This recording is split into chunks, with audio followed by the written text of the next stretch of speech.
Alright, hello everyone on the YouTube side, welcome back. We are still in this giant chasm cave. Or the cave 2 giant chasm. And I'm just kind of exploring around. I believe there's a very direct route where you need to go. But there's also hidden things. Like Ice Beam. Ice Beam would have been really useful at the Dragon Gym, which is so far away. Yeah, I think we're going up against the DNA-fused Pokemon, so it'll be Kyurem plus Zekrom for Black? Or is it Reshiram? I forget how they changed it up, really. Yeah, Ice Beam is definitely super handy. I have the extra Max Repels, so I'm just going to use them to be able to get progress at a faster pace. Yeah, that cave down there, I believe, is how we get to Kyurem. Star Piece, neat.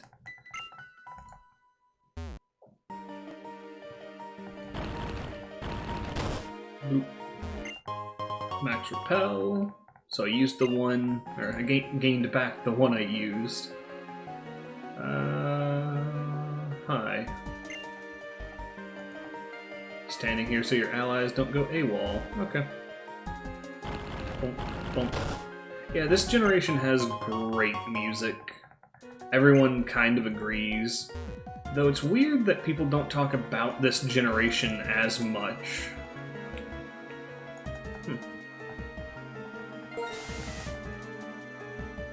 As some others.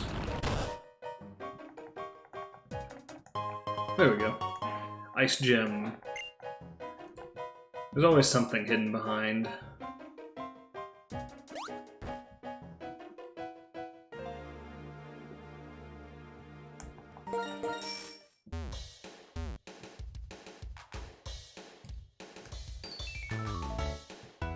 Oop. Is this the way I needed to go? You see a lot of fans loving Gen 4. Yeah. Like, Gen 3, Gen 4 kind of has its following. When you get to Gen, like, 6, 7, 8, people start having issues. Do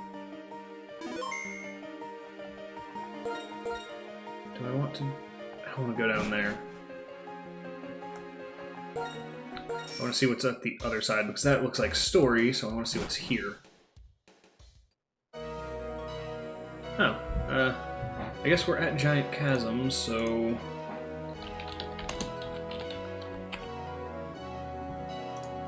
Let's Google it real quick.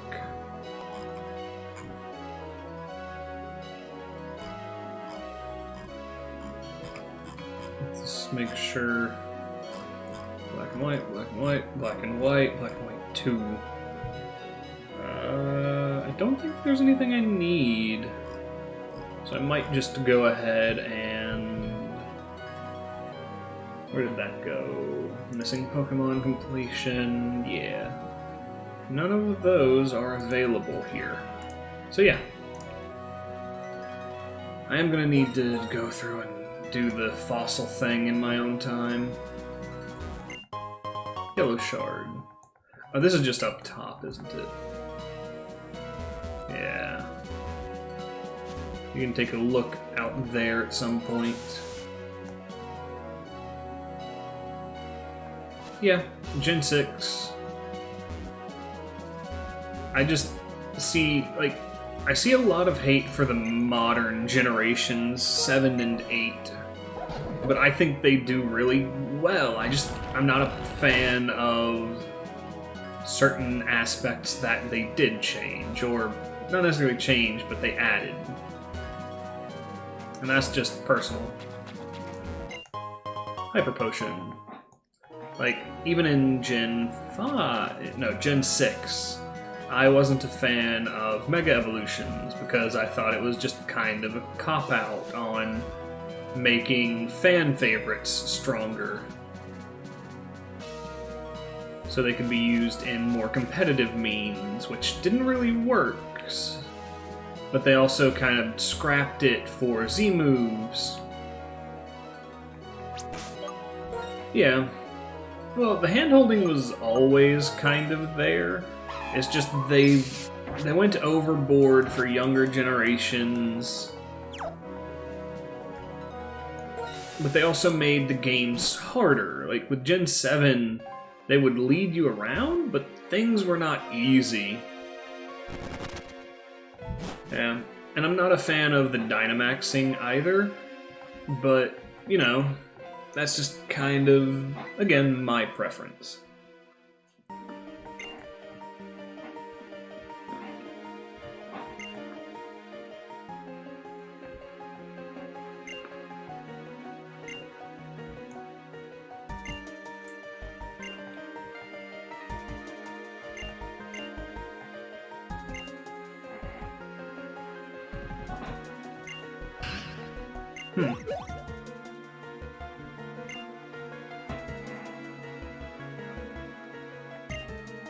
Yeah, more and new Mega Evolutions would work too. But, like, the Dynamax just making everything huge was fine to me. Like, it's just this big, grandiose thing. But making it change their form with Gigamaxing, I feel is less interesting, because now you have to go through events and other things to get the Gigamax Pokemon.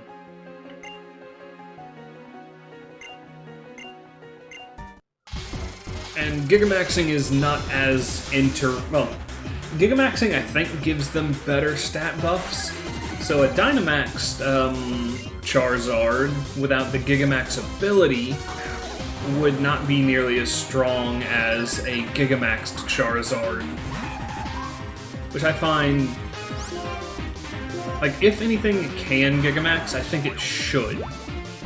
But I also don't think it needs to be a thing overall.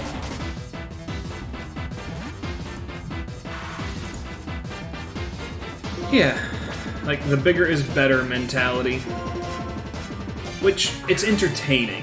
Like, it's meant to be it's meant to be something grandiose, because the Mega Evolutions were cool, but they weren't like big ticket things, and a lot of things didn't get them, and now what they tried to do with Z-Moves and Dynamax, Dynamax, or whichever one it is, really, they were trying to give every Pokemon the ability to feel like they can use these special abilities without having to go super huge into the design aspect. Or at least being able to design them slowly rather than having to have everything up front.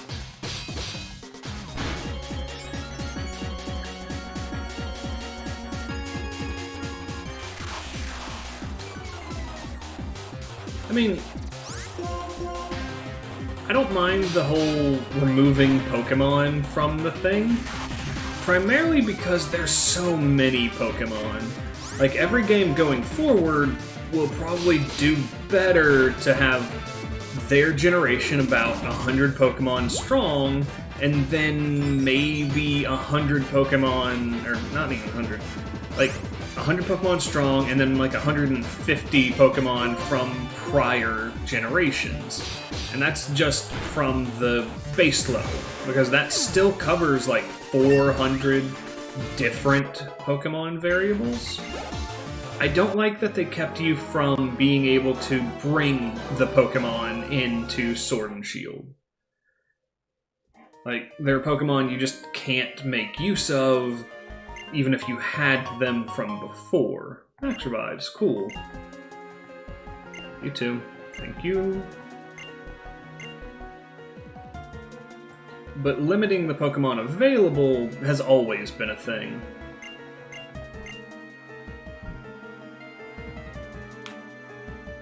Yeah. But I kind of like that it's not just adding Pokemon to it, it adds story and other mechanics with the DLC. Like, the new DLC is adding more new generation Pokemon and more variant Pokemon, which I love the variant Pokemon. Like, having Pokemon growing up in different regions would make sense to give them all variant abilities.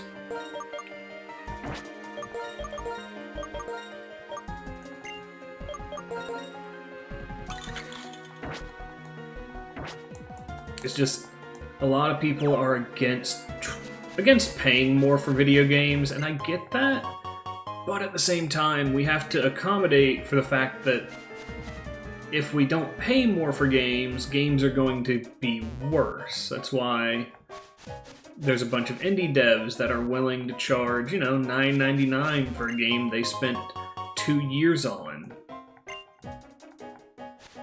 and really never looking back. Whereas other indie devs can manage, like The Binding of Isaac.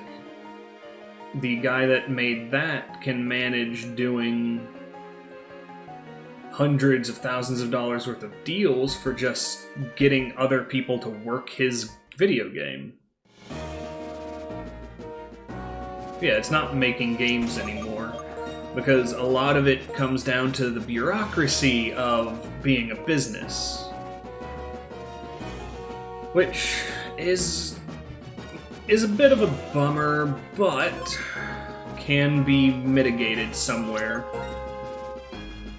Like, the major thing I'm curious about is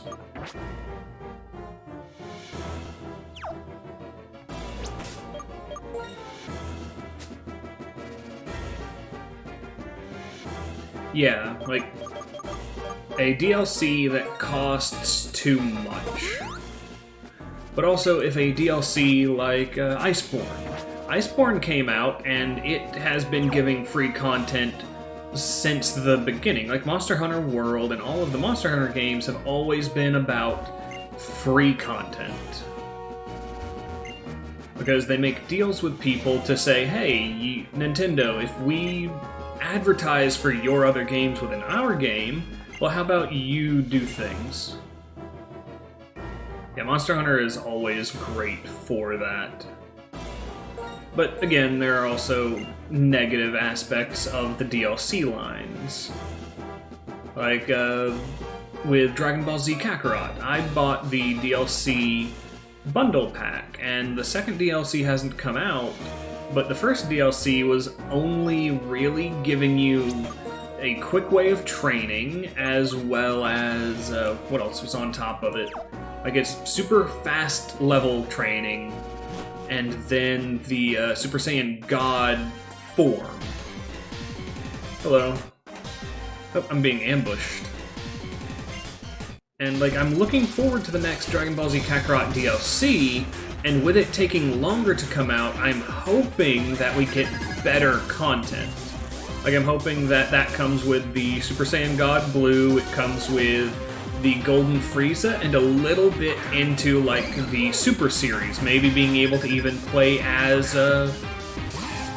yeah. There has to be a balance of stuff via content and pricing.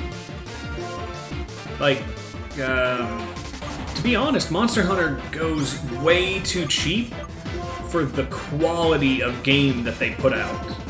And Konami has been kicking ass across the board since Monster Hunter World came out. Like, I'm looking forward to Monster Hunter Rise, even though it's going to be on the Switch. But at the same time, it being on the Switch is not the worst thing.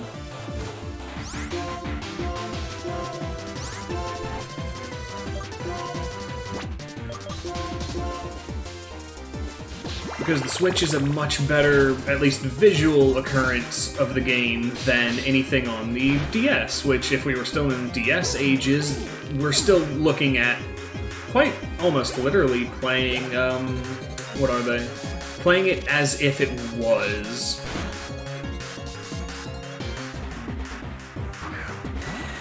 Oh yeah, like, yeah, basing all of your bosses on skeletons and body types is a major benefit.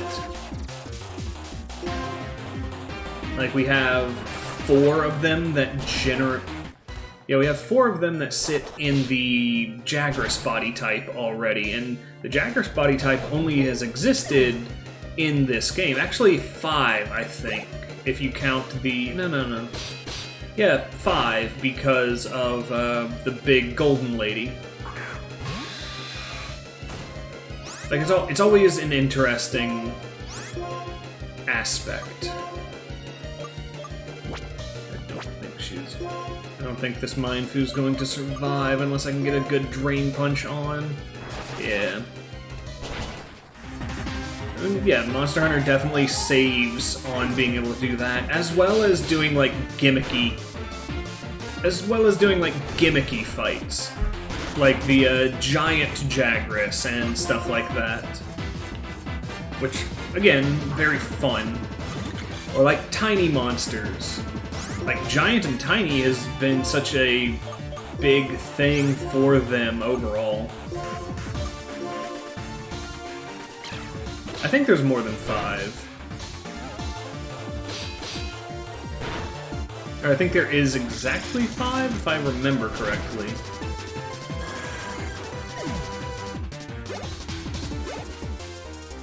Steamroller. Garbodor.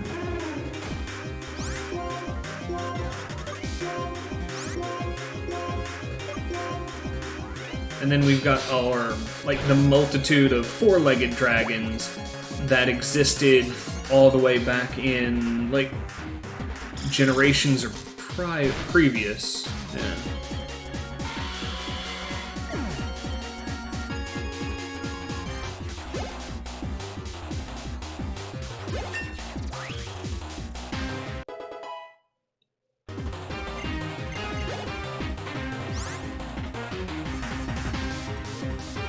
Yeah, I forgot about Toby. He kind of fits that same field, yeah.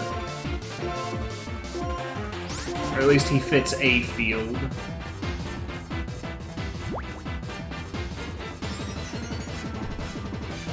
That's fine, I'm picking it out a bit. Like, Wyvern goes through the, like, the Pukies.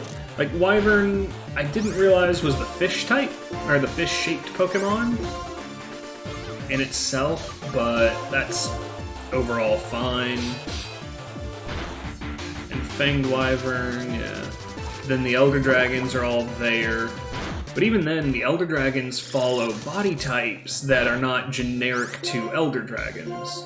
Like, it would be interesting if we got a different type of Kirin, or different type of horse-shaped monster that doesn't count as being a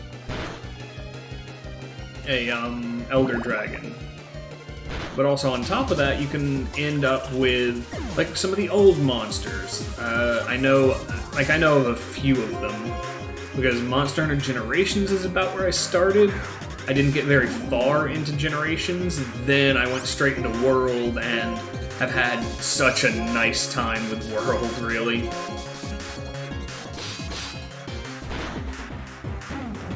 Like, I'm hoping that the next World variant Monster Hunter game, like one that's going to come to PC and look really pretty and have really good detail graphics, I'm hoping we get some interesting creatures there, like bugs and, well, primarily bugs. I like the bug monsters that I've seen so far. Yeah. Fat Lad, yeah. Elder Dragon, Magala, Equine, and Lao. Yeah. Yeah. Zora Magdaros. Yeah, they're all very fun and interesting. By having just slightly. Now, what is your baby? Or what is your favorite, I guess I will say.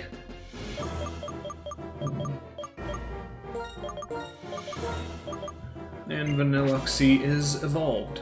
Oh, Gore and Shiguru Magala, yes. I've seen a lot of that through, Flick playing over on Flick's gaming stuff.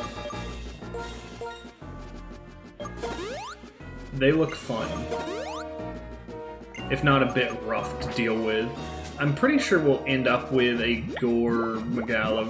Well, we'll probably end up with Gore and Shigura through the DS one.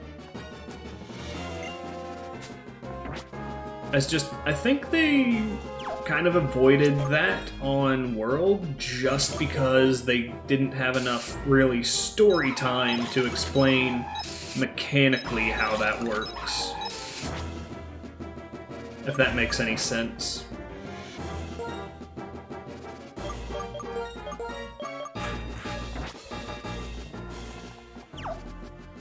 Okay.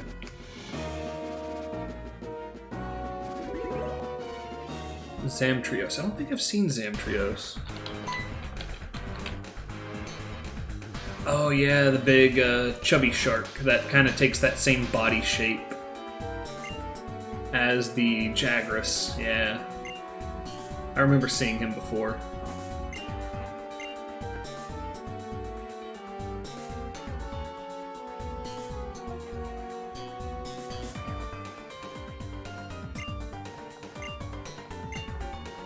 It's all just dependent, because for Generations Ultimate, if Zamtrios was in a previous generation on that, it would have been easy. I'm a big fan of Seregios. I like the insect glaive that I got from him in, I think it's just Generations? I have the game here. Yeah, Monster Hunter Generations.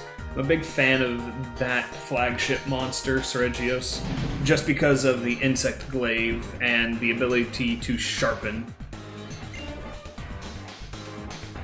Yeah, the Pickle mechanically is just dragon typing. He just gets angrier and has essentially in World has this big deal about... Ari's a huge fan of Sir as well, yeah. I like his shape, and he has that pine cone head thing that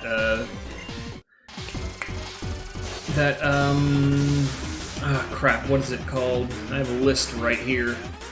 Basilgeuse. He's kind of a pine cone shaped head like Basilgeuse. And he was fun to fight in Generations. I also didn't make it super late into Generations, but overall I think it was fine. I'm looking forward to having a pet dog for the Monster Hunter Rise, as well as I think they're going with a very ninja-esque theme with the very beginning armor, or with the very beginning of Rise, which I like the idea of. There's also speculation, or maybe even announced at this point, that we have a new weapon type being added to the game, which I may end up playing that weapon type as my primary weapon in that game. I'll probably build a really high-end insect glaive and a really high-end bow set.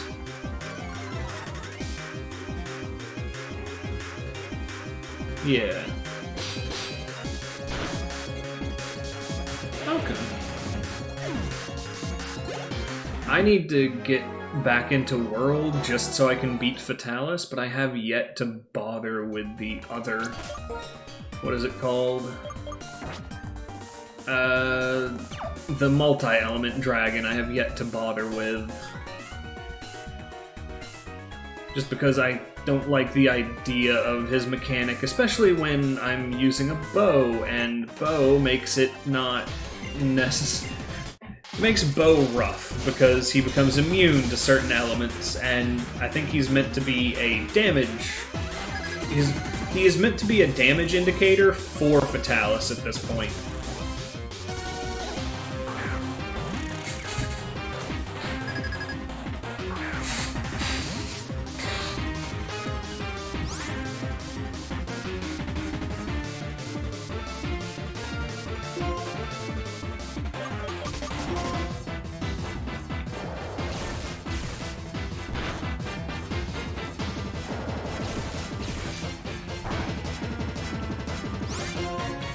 Yeah, I'm probably not going to pick up any of the other or any older games anymore, but I am looking forward to trying and keeping up with as games release.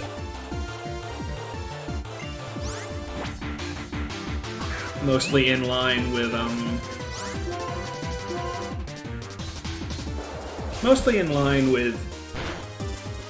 like, I want to be able to start over world, essentially, but not have to start over world.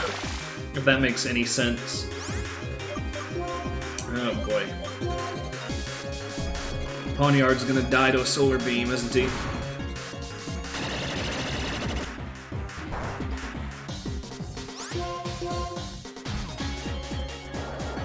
Like, I want to get into where an experience of new monsters is what the big deal is.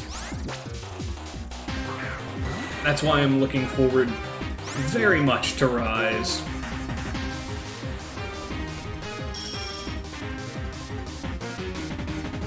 Oh, that does suck. Like, I think I've paid for 4 copies of Base World myself. I got one for me and 3 others for friends over the years. And most of them I've gotten a lot of gameplay in with.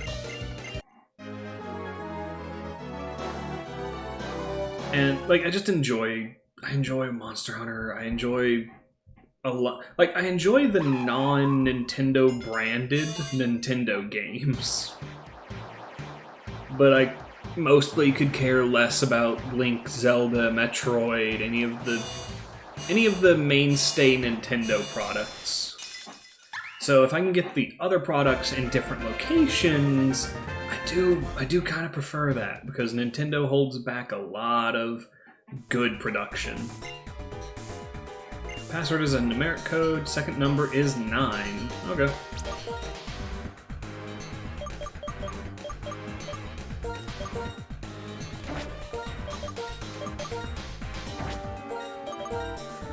No, I'm not trying to give, I'm trying to take.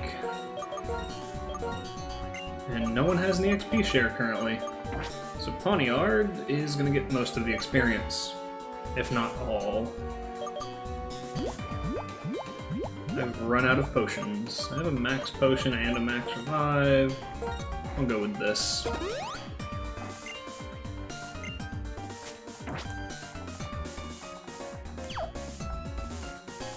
Okay. Oh, neat. That's a cool little mechanic.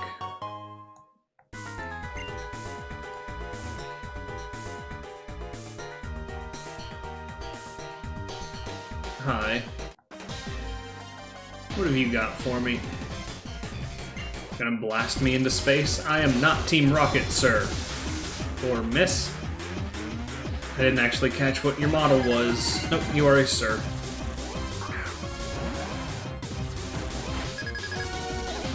And yeah, Pawniard. Pawniard is currently the last Pokemon in my team that needs to evolve.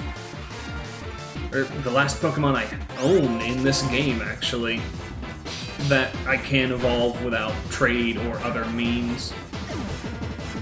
Alright, Purple, you have fun, be safe.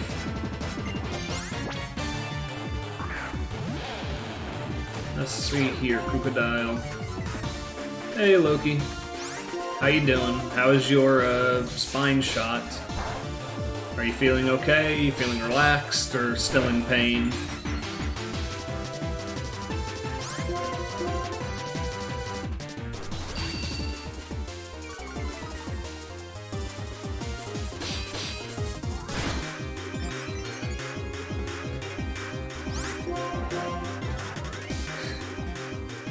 Hey, you got my lurking emote. I forgot.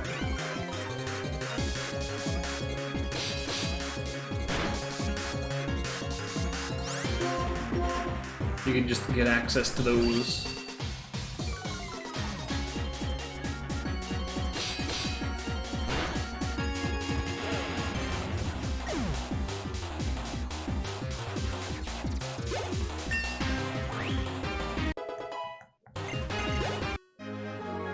Oh yeah, you can pretty much buy anything you like out of my channel points, can't you? Yeah, you could. Everything but ad time, which I don't imagine anyone... Oh. Cortana's also high. Told him he should have ordered a painkiller rib? What is a painkiller rib? Oh, hey. Pawniard's evolving. We're getting it. Oh, stretch. Oh, man.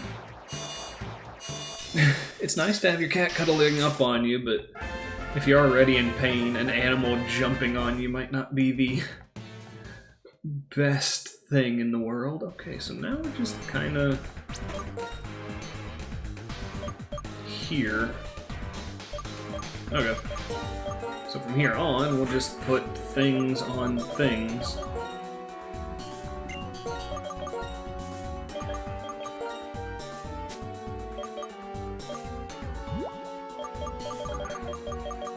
Oh yeah. Like, I don't plan on making any of my channel point stuff immeasurably hard to get to.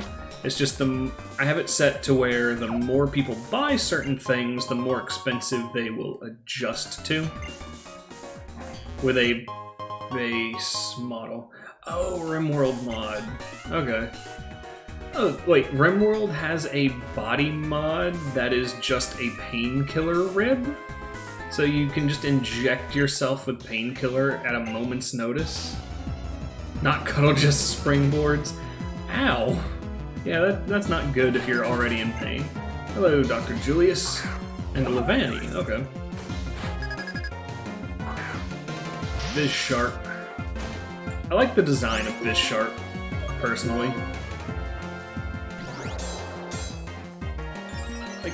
This generation also has some really interesting designs for Pokemon. Scissor, super effective. No, it's just hard hitting. That makes sense. There we go. Bizsharp. Crocodile gained. Now it's just kind of picking up the pieces of what Pokemon are actually left. Hey, we got a heal. I didn't know you were over here. I wouldn't have wasted so much of my healing items. Hi. Oh, I keep doing this. I keep running straight into battles. I need to cut this episode, so we're gonna stop here for a second. So we'll see you over on the YouTube side in a moment, but we're gonna